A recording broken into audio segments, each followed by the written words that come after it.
कहानी की शुरुआत सर्दियों की एक स्याह रात थी। दिल्ली शहर के पुलिस कंट्रोल रूम में सब कुछ सामान्य था, लेकिन इंस्पेक्टर अर्जुन मेहरा को अचानक एक अज्ञात नंबर से फोन आया। फोन करने वाला व्यक्ति कांपती आवाज में कह रहा था, मुझे बचा लीजिए, मुझे मार डालेंगे। उन्होंने सब कुछ देख लिया है, मैं भाग नहीं सकता, कोई भी नहीं बच सकता। अर्जुन कुछ समझ पाता इससे पहले ही फोन कट गया। उसी समय पुलिस स्टेशन के गेट पर तेजी से दौड़ता हुआ एक आदमी आया और अंदर गिर पड़ा।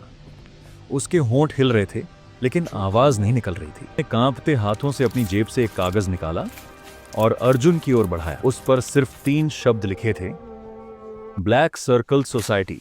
इंस्पेक्टर नेहा शर्मा, जो अर्जुन की सबसे भरोसेमंद साथी थी, तुरंत डॉक्टर अनिल कपूर को बुलाया। पोस्टमार्टम रिपोर्ट आने पर सब हैरान रह गए। शरीर पर कोई चोट नहीं, कोई जहर का असर नहीं, मौत का कोई स्पष्ट कारण नहीं। लेकिन जब कपूर ने शरीर को ध्यान से देखा तो उसने एक अजीब निशान पाया, एक काले गोले का टैटू, ब्लैक सर्कल सोसाइटी का प्रतीक। ये कौन लोग हैं और ये आदमी कौन था? नेहा ने अर्जुन से पूछा। हमें इस गुत्थी को सुलझाना ही होगा, अर्जुन ने गंभीरता से। इस केस में आगे बढ़ने से पहले वीडियो को लाइक कीजिए और ऐसी ही और क्राइम स्टोरीज के लिए सब्सक्राइब करना मत भूलिए।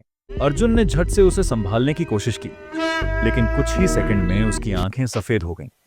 शरीर सुन्न पड़ गया और वह वहीं दम तोड़ दिया। मौत का कोई स्पष्ट कारण नहीं था, कोई गोली नहीं चली थी, कोई चोट नहीं थी, लेकिन वह मर चुका था। अर्जुन और उसकी टीम के लिए यह सबसे बड़ा रहस्य बन चुका था। शव का रहस्यमयी पोस्टमार्टम, ब्लैक सर्कल सोसाइटी का रहस्य। मृतक की पहचान हुई, उसका नाम था रमेश वर्मा। वह भारत सरकार के गुप्त शोध संस्थान में वैज्ञानिक था। जब अर्जुन और नेहा उसकी गहराई से जांच करने गए तो पता चला कि मरने से पहले उसने किसी आदित्य मल्होत्रा नामक उद्योगपति के खिलाफ शिकायत दर्ज कराई थी। लेकिन जब वे रमेश के घर पहुंचे तो देखा कि पूरा घर जल चुका था। यह कोई हादसा नहीं था, यह जानबूझकर किया गया है, अर्जुन ने कहा। लेकिन उन्हें एक महत्वपूर्ण चीज मिल गई, रमेश का लैपटॉप। नेहा ने उसे हैक करके एक गुप्त फाइल ली जिसका नाम था ब्लैक सर्कल फाइल।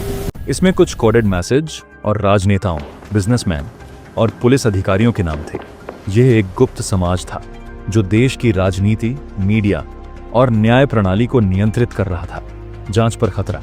जैसे ही अर्जुन और नेहा ने इस सोसाइटी की जांच शुरू की, अजीब घटनाएं होने लगी। एक पत्रकार जिसने इस सोसाइटी पर स्टोरी कवर की थी, उसकी कार एक रहस्यमयी दुर्घटना में जलकर राख हो गई। पोस्टमार्टम करने वाले डॉक्टर अनिल कपूर लापता हो गए। अर्जुन को एक अज्ञात नंबर से फोन आया, तुम्हारी जांच खत्म हो चुकी है, अब अगर आगे बढ़े तो तुम्हें भी मार दिया जाएगा। लेकिन अर्जुन रुका नहीं। गुप्त बैठक का खुलासा। नेहा ने लैपटॉप से एक इनक्रिप्टेड लोकेशन ट्रेस की। यह दिल्ली के बाहरी इलाके में स्थित एक गुप्त अंडरग्राउंड बेस था। अर्जुन और नेहा वहां छिपकर गए। उन्होंने देखा कि वहां देश के सबसे बड़े उद्योगपति, राजनेता और वरिष्ठ अधिकारी एक गुप्त बैठक कर रहे थे। वे लोग तय कर रहे थे कि अगला प्रधानमंत्री कौन बनेगा, कौन से बिजनेस बढ़ेंगे और कौन से घोटाले दबाए जाएंगे। नेहा ने चुपके से वीडियो रिकॉर्ड किया, लेकिन तभी एक गार्ड ने उन्हें देख लिया। वे बड़ी मुश्किल से बचकर भागे। क्या अर्जुन सच्चाई सामने ला पाएगा? अर्जुन और नेहा ने अब ब्लैक सर्कल के खिलाफ लड़ाई शुरू कर दी, लेकिन एक एक करके उनके सभी करीबी लोग गायब होने लगे। क्या वे इस रहस्यमयी संगठन को बेनकाब कर पाएंगे, या फिर वे भी उन लोगों की तरह बिना किसी सुराग के गायब हो जाएंगे? एक न्यूज चैनल पर एक गुप्त संदेश प्रसारित हुआ, जो कोई भी ब्लैक सर्कल के खिलाफ जाएगा वह मारा जाएगा।